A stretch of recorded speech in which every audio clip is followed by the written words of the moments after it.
むっ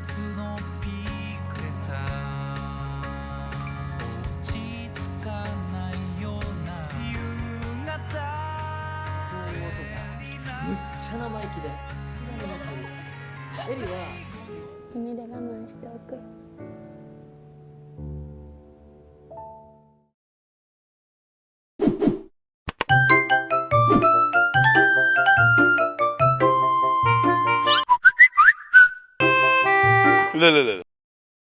Baru seneng nerima gaji awal bulan, tahu-tahu kiamat diundur 10 Agustus. Iya, kagak nyambung. Oke, dah kembali lagi di channel favorit kalian, Opa, channel yang selalu setia membawakan film-film yang pasti ada di list tontonan favorit kalian nih. Dan kali ini Emon mau bawain film Jepang yang diadaptasi dari novel terlaris yang bernama Yome Boku. Dan film ini tuh berjudul Drawing Closer yang lagi tayang di Netflix pada tahun 2024 ini. Dan film ini tuh menceritakan tentang dua remaja yang berjuang hidup melawan penyakit mematikan demi bisa menggapai impian mereka. Nah, selama nonton film ini tuh Emon termehek-mehek banget. Terus karena film ini tuh bikin kita belajar buat lebih menghargai hidup kita yang cuma numpang sementara di bumi ini. Oke, penasaran dengan sabar apa sih sedihnya film ini? Oke, gak usah lama-lama, langsung kita mulai aja. Selamat nonton dan selamat malam.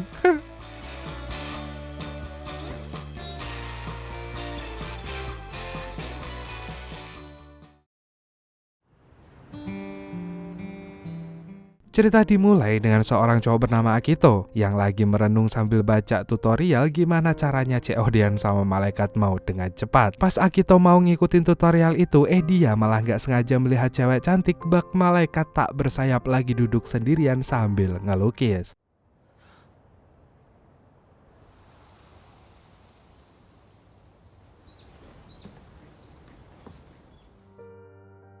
Karena penasaran si cewek ini lagi gambar apaan, si Akito pun mulai SKSD, sok kenal sok deket. Tapi si cewek cuma menjawab kalau ia lagi gambar surga, karena itu adalah tempat yang akan segera ia kunjungi. Cewek itu pun lalu cerita kalau ia mengidap penyakit langka dari masih bocil dan hidupnya cuma tinggal 6 bulan lagi. Melihat ketenangan di wajahnya pas ceritain sisa hidupnya yang cuma berapa bulan itu, Akito pun bingung kenapa cewek itu gak kelihatan takut sama sekali. Dan cewek itu pun dengan santuy berkata kalau dia lebih baik melihat pemandangan indah di surga aja daripada harus terus berada di rumah sakit. Mendengar jawaban itu, Akito pun langsung terpana hingga membuatnya mikir ulang buat COD-an mandiri sama malaikat maut.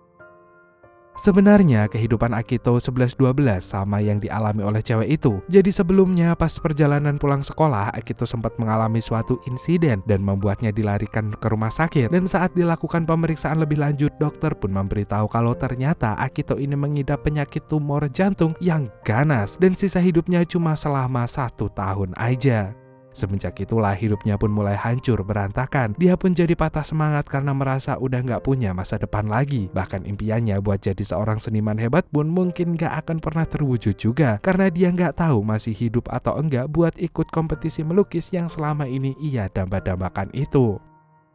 Makanya Akito pun mulai penasaran saat melihat semangat hidup dari cewek tersebut. Hingga akhirnya ia pun mutusin datang lagi ke rumah sakit buat ketemu lagi sama cewek itu. Dan saat berkunjung ke kamar rawatnya, akhirnya Akito tahu kalau cewek itu bernama Haruna. Ternyata nggak cuma sama-sama punya penyakit langka, nama mereka pun juga mirip karena diambil dari nama-nama musim di Jepang. Akito lahir pas musim gugur, sedangkan Haruna lahir pas musim semi. Bahkan usia mereka aja juga seumuran. Pokoknya mereka ini bener-bener kayak teman senasib sepenanggungan.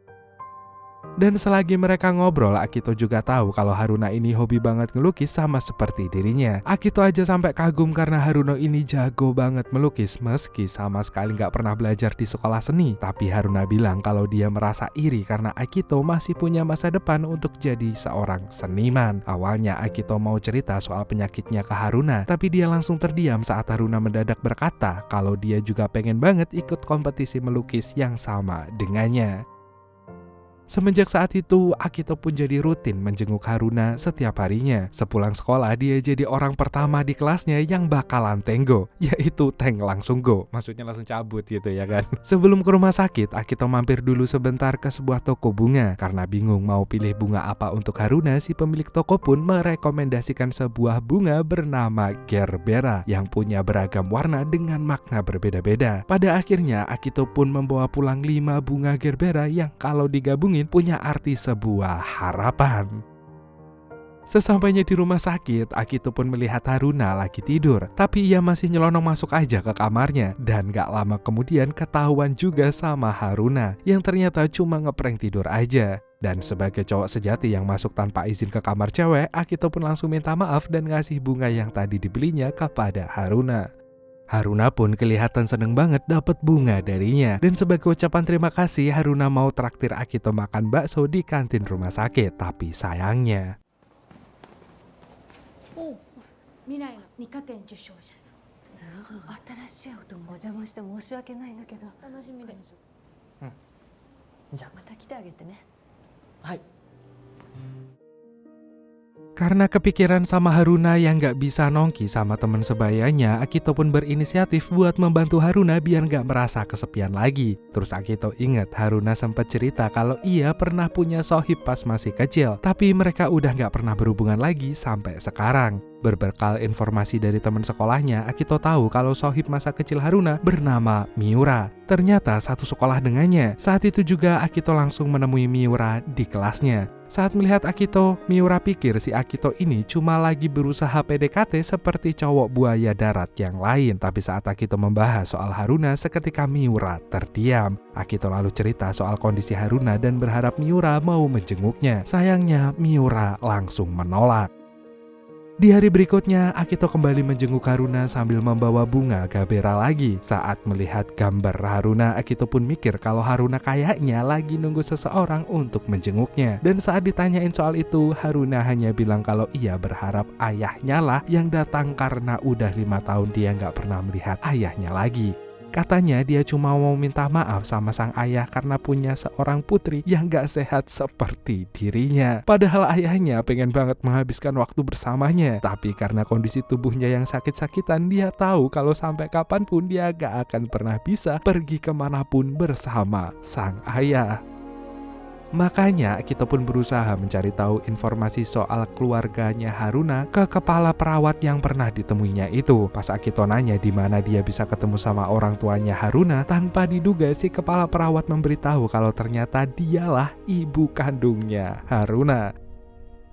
Dari cerita ibunya Haruna, akhirnya Akito pun tahu kalau ayahnya Haruna ini udah dipanggil duluan sama Tuhan karena mengalami kecelakaan ketika liburan berdua bersama Haruna.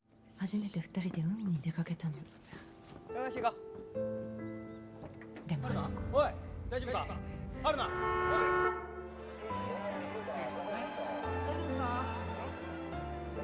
でもあの子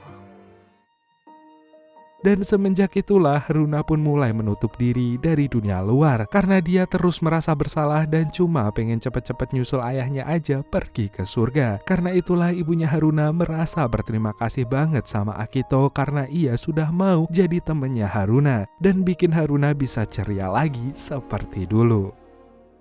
Setelah itu, Akito pun makin semangat lagi buat terus menemani Haruna. Kali ini Akito bahkan membawa 6 tangkai bunga Gerbera untuk si Haruna. Haruna yang udah dikasih hengpong sama ibunya itu pun mulai coba-coba posting di medsos biar FYP kayak Gen Z. Dan pas lagi asik lihat foto-fotonya di ponsel, mereka malah gak sengaja saling bertatapan mesra hingga bikin jantung mereka jedak-jeduk.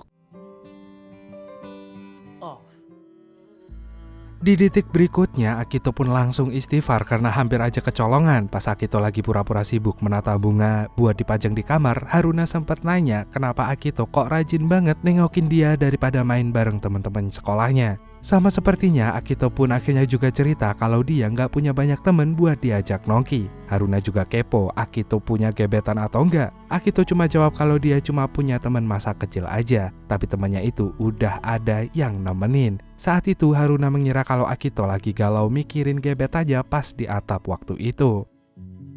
Di sisi lain, Akito juga mulai kepo soal percintaannya Haruna. Tapi Haruna dengan gercep berkata kalau dia takut jatuh cinta. Karena dia tahu kalau siapapun yang berhubungan dengannya nggak akan bisa bertahan lama. Dengan jujur, Haruna merasa iri karena Akito masih punya masa depan buat terus jatuh cinta. Mendengar itu, Akito rasanya mau jujur aja soal penyakitnya sama Haruna. Sayangnya lagi-lagi gagal karena Haruna malah berharap Akito bisa berumur panjang biar dia bisa ngelihat Akito selama di surga nanti. Sejak saat itulah Akito mutusin untuk merahasiakan penyakitnya dan fokus menghabiskan sisa waktunya bersama Haruna.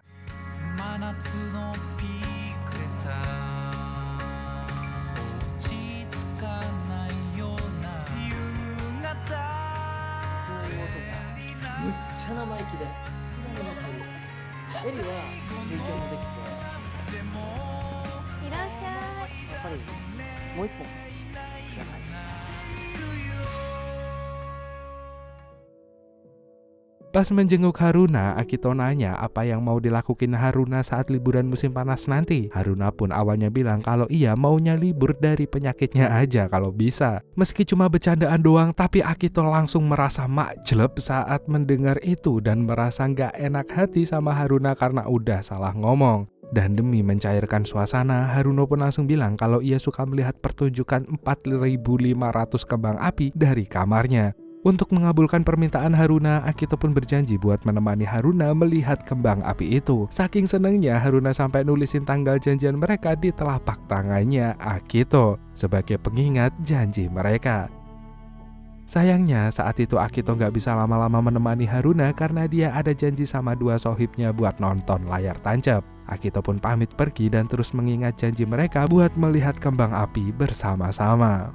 Sesampainya di tempat janjian, Akito segera menemui dua sohibnya yang udah nungguin dari tadi. Tapi pas mau pergi nonton, tanpa diduga penyakitnya malah kambuh.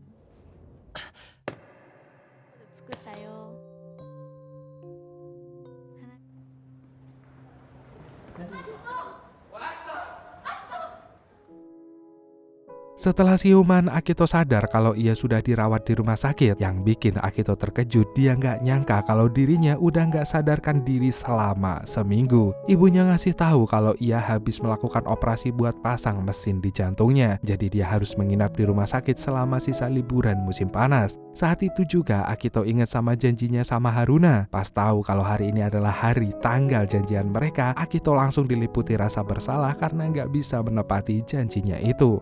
Belum lagi saat ia melihat pesan-pesan dari Haruna yang makin membuatnya merasa kecewa sama dirinya sendiri.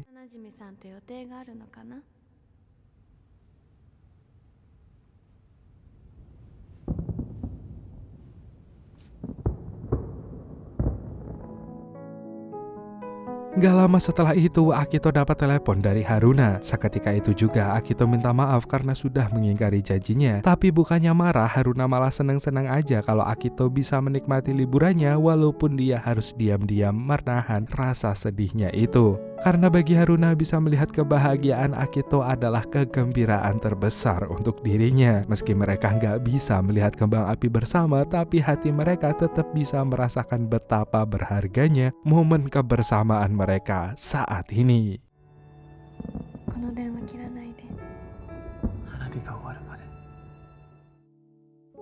Walaupun Haruna bilang kalau ini adalah kembang api terakhir yang bisa dia lihat, tapi Akito gak menyerah buat terus menyemangati Haruna dan percaya kalau masih ada harapan bagi Haruna untuk hidup lebih lama dan mereka bisa melihat kembang api bersama di tahun depan. Mendengar kata-kata penyemangat dari Akito, Haruna pun gak kuasa menahan rasa syukurnya karena memiliki teman seperti Akito yang selalu mendukungnya.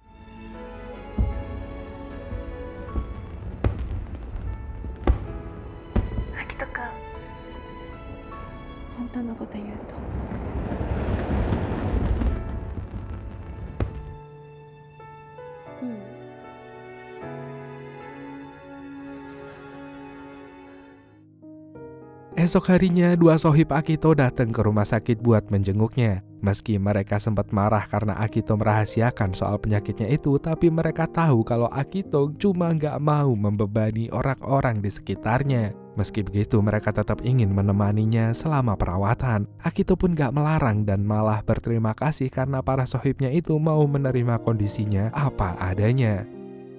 Dan pas Akito lagi cari udara segar, dia malah gak sengaja ketemu sama ibunya Haruna. Melihat ibunya Haruna yang shock saat tahu kondisinya, Akito pun mutusin buat menceritakan soal penyakitnya. Meski terdengar egois, tapi Akito memohon pada ibunya Haruna supaya nggak cerita apapun dulu mengenai kondisinya kepada Haruna. Bukannya apa-apa, ia cuma ingin Haruna juga bisa menikmati sisa hidupnya seperti anak-anak remaja yang lain. Sebagai seorang ibu yang ingin putrinya hidup bahagia, ibunya Haruna pun luluh dan akhirnya setuju merahasiakan soal itu untuk sementara waktu. Setelah keluar dari rumah sakit, Akito pun menemui Miura lagi dan langsung membawa Miura pergi bersamanya secara paksa untuk menjenguk Haruna. Tapi di tengah jalan Miura berusaha memberontak dan merasa kesal kenapa Akito ini ngotot banget memintanya untuk ketemu sama Haruna. なんなのよそんなに必死こいちゃって。春菜のこと好きなの。3ヶ月 Dan di rumah sakit, Haruna pun kaget bukan main saat melihat Akito yang datang bareng Miura. Pas lihat kondisinya Haruna, Miura pun langsung memeluknya dan minta maaf atas semua perbuatannya di masa lalu. Miura pun menangis sejadi-jadinya saking merasa bersalahnya karena ia nggak bisa jadi sohib yang baik dan ninggalin Haruna yang lagi berjuang sendirian melawan sakitnya itu.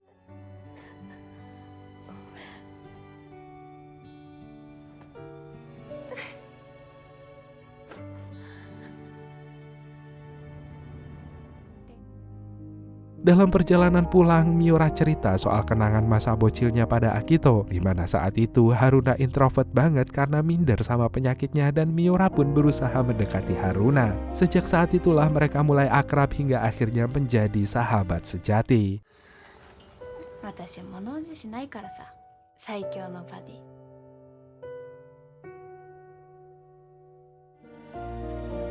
Selain itu, Miura juga cerita gimana awal mereka bertengkar, sampai akhirnya mereka mutusin untuk mengakhiri pertemanan yang udah mereka jalin selama bertahun-tahun itu. うちらも卒業しよう。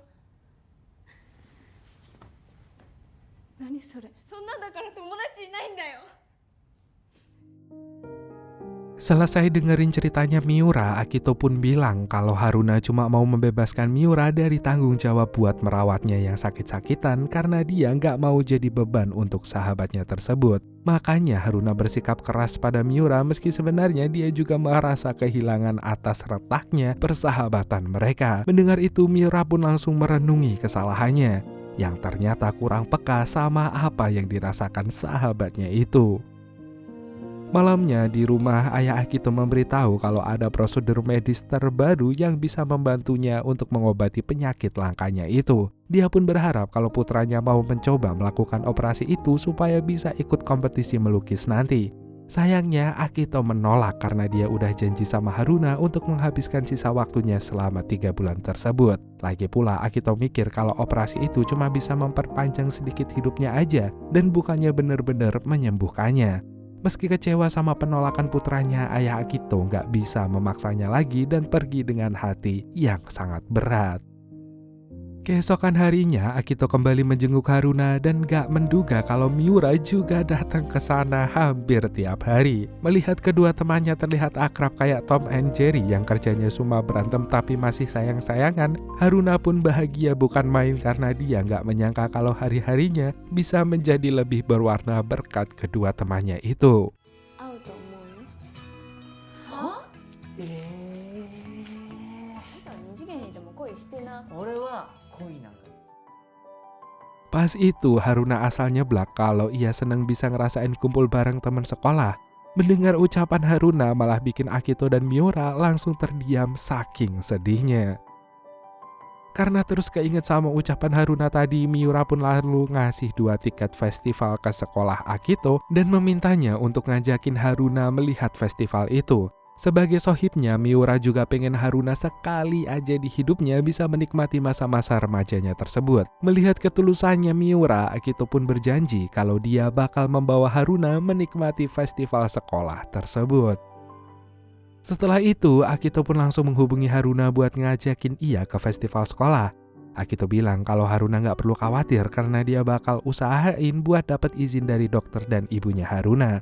Setelah mendengar itu, Haruna pun langsung menerima ajakan tersebut. Saking senengnya, Haruna jadi semakin rajin buat melakukan tes dan pengobatannya.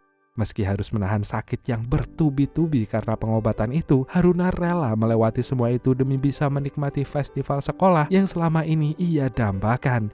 Baginya rasa sakit itu nggak sebanding sama rasa bahagia yang saat ini tengah dia rasakan. Beberapa hari kemudian festival sekolah pun diadakan dan dengan setia Akito menemani Haruna berkeliling sekolah menikmati festival tersebut. Haruna pun sendiri nggak berhenti tersenyum saking bahagianya karena nggak menyangka kalau salah satu mimpinya itu bisa terwujud berkat dua sahabat tercintanya itu.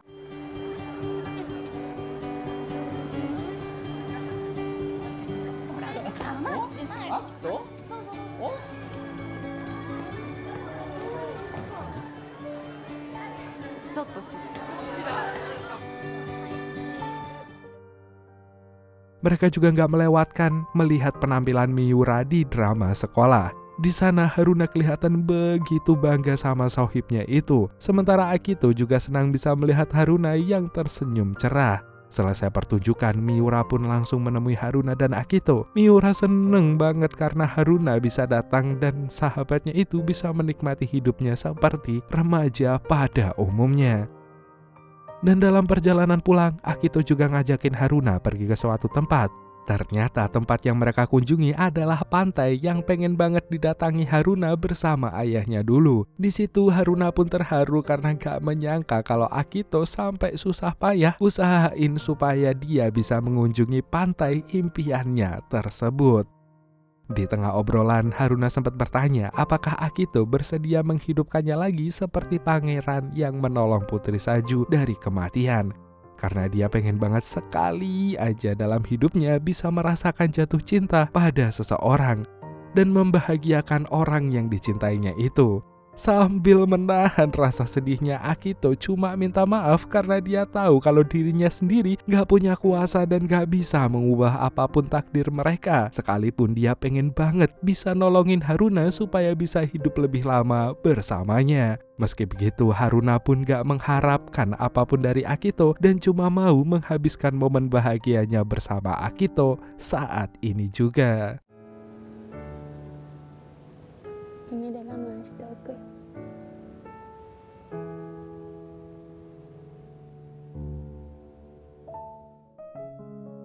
Hari demi hari pun berlalu. Kondisi Haruna perlahan semakin menurun hingga dia cuma bisa terbaring lemah di kamarnya. Meski begitu, Haruna gak pernah merasa sendirian lagi karena Akito dan Miura pasti akan selalu ada untuk menemaninya setiap hari. Suatu hari pas Akito datang menjenguk buat melukisnya, Haruna mengenang kembali pertemuan pertama mereka waktu itu. Haruna pun nanya kenapa Akito mau bicara dengan orang penyakitan seperti dirinya. Dan dengan jujur Akito bilang kalau dia sedang melihat Haruna seperti malaikat yang sudah nyelamatin dia dari kematian. Dan Akito pun mengakui dia begitu kagum sama Haruna yang sama sekali nggak merasa takut dengan penyakitnya itu. Dan itulah yang memberikannya kekuatan untuk bertahan hidup sampai sekarang. Tapi Haruna malah bilang kalau Akito sudah salah menilainya karena dia nggak setegar seperti apa yang dibayangkan Akito. Nyatanya saat itu Haruna merasa begitu takut setelah menerima kabar dari dokternya kalau ia divonis nggak bisa bertahan hidup lebih dari 6 bulan. Sebaliknya, Haruna malah menganggap kalau Akito lah sang pahlawan yang membuatnya semangat lagi dan mau hidup lebih lama untuk terus bersama orang-orang yang dicintainya. Karena setiap detik yang ia lalui bersama mereka menjadi motivasi yang kuat baginya untuk berjuang melawan penyakitnya itu. Merasa dapat saran berharga dari obrolannya dengan Haruna tadi siang, malamnya Akito pun ngasih tahu keluarganya kalau ia bersedia melakukan operasi tersebut demi bisa menghabiskan lebih banyak waktu bersama mereka. Sama seperti Haruna, dia pun menyadari kalau saat ini yang terpenting baginya adalah menikmati sisa waktunya bersama orang-orang yang berharga dalam hidupnya. Mendengar itu, orang tuanya pun menangis terharu saking bahagianya saat melihat anaknya yang masih mau berjuang untuk hidup demi mereka. Keesokan harinya saat Akito datang ke rumah sakit, dia malah nggak sengaja melihat Haruna yang lagi dibawa sama perawat karena nggak sadarkan diri. Mengetahui kondisi Haruna yang kritis semakin membuat Akito takut kalau dia harus kehilangan Haruna secepat ini. Karena saking khawatirnya sama kondisi Haruna, kondisinya pun juga malah jadi memburuk hingga bikin penyakitnya kambuh saat itu juga.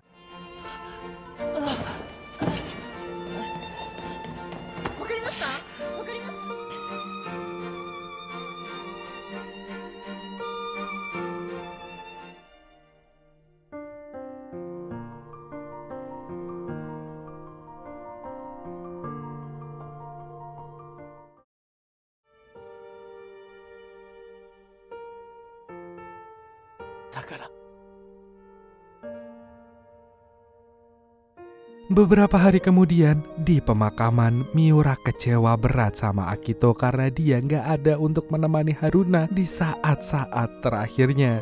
Padahal Haruna terus berjuang untuk tetap sadar sambil memanggil Akito supaya bisa bertemu untuk terakhir kalinya. Di situ, Akito cuma bisa terdiam karena dia juga kecewa sama dirinya sendiri yang malah lemah di saat Haruna benar-benar membutuhkannya. Setelah Miura pergi, ibunya Haruna pun datang. Ibunya Haruna lalu memberikan sebuah buku sketsa milik Haruna pada Akito. Awalnya Akito menolak karena merasa kalau dirinya nggak pantas menerima barang peninggalan Haruna setelah tega membiarkan Haruna berjuang sendirian di akhir hayatnya. Tapi ibunya Haruna percaya kalau Haruna memang meninggalkan buku sketsa itu untuk dirinya dan Akito layak untuk memilikinya. Setelah dibujuk, akhirnya Akito mau menerima buku sketsa milik Haruna. Di kamar Haruna, Akito pun mulai membaca pesan terakhir dari Haruna yang ditulisnya di buku sketsa itu. Dalam pesan itu, Haruna mencurahkan isi hatinya yang paling dalam karena bersyukur bisa dapat kesempatan mengenal Akito. Bagi Haruna, Akito udah membuat kamar itu bukan lagi jadi tempat yang penuh dengan rasa sakit, tapi tempat yang hangat, cerah, dan penuh kebahagiaan.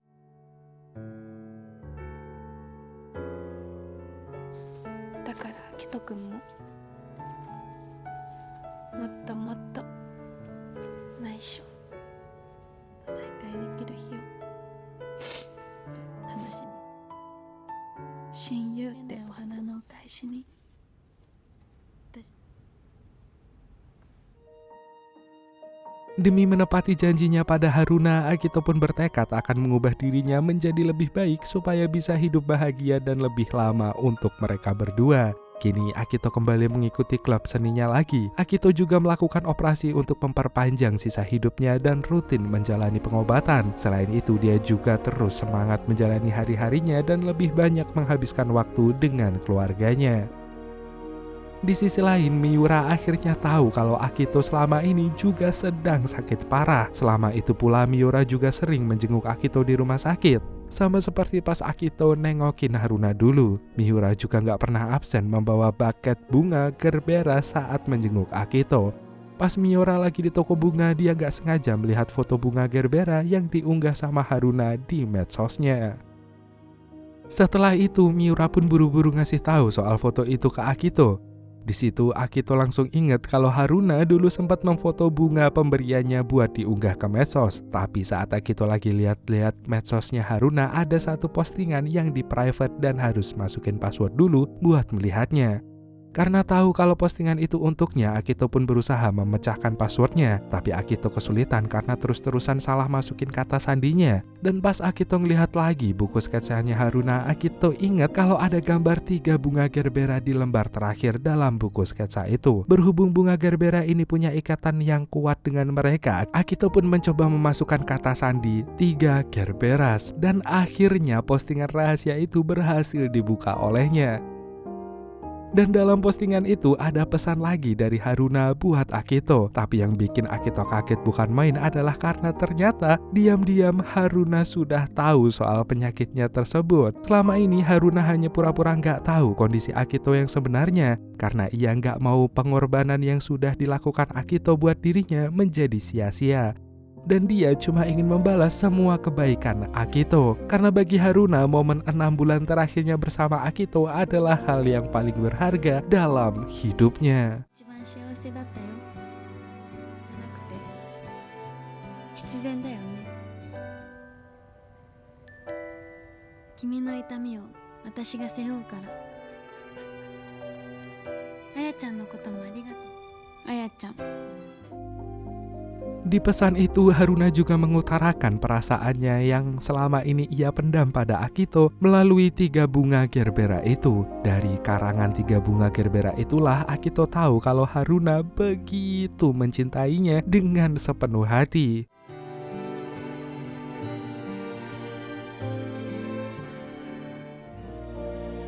Dan 3 tahun kemudian, setelah perjuangan selama 3 tahun melawan penyakitnya, akhirnya Akito pun menyusul Haruna ke surga.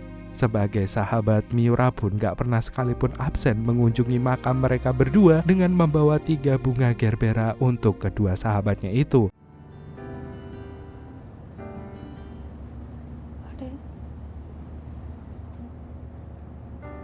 春菜半分怖いけど楽しみでもあります。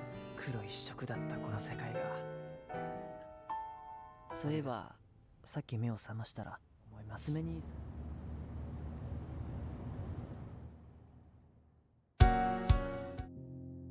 Bahkan hingga di akhir hayatnya, Akito menepati janjinya pada Haruna dengan membuat karya lukisan atas nama mereka berdua yang diberi nama Langit Kita. Lukisan ini pun jadi kenangan berharga tentang kisah mereka yang akan dikenang selama-lamanya.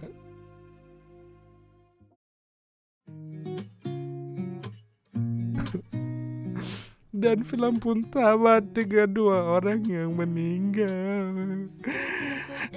Padahal kemarin udah nonton, terus sekarang baca lagi jadi nangis lagi anjir. Ya, menurut kalian film ini tuh endingnya bahagia atau enggak? Kalau menurut gue sedih sih, tapi bahagia. Sedih tapi bahagia gitu. Dan film ini tuh bener-bener ngajarin kita banget betapa berharganya dukungan dari orang-orang yang kita sayangi, coy. Jadi kalau dengar kata-kata ini tuh bukan berarti kalian harus mencari dukungan. Kalian harus mendukung, tepatnya. Kalian harus mendukung orang-orang yang menyayangi kalian dan kalian sayangi. Jadi hiduplah dengan bahagia, bukan cuma demi diri kita sendiri, coy, tapi juga demi orang-orang yang membuat hidup kita jadi lebih berarti. Membahagiakan diri sendiri itu bagus, tapi membahagiakan diri sendiri dengan membahagiakan orang lain itu lebih bagus lagi. Jadi mungkin segitu aja dari Emon. Terima kasih buat kalian yang udah nonton video ini sampai akhir. See you next time dan dadah.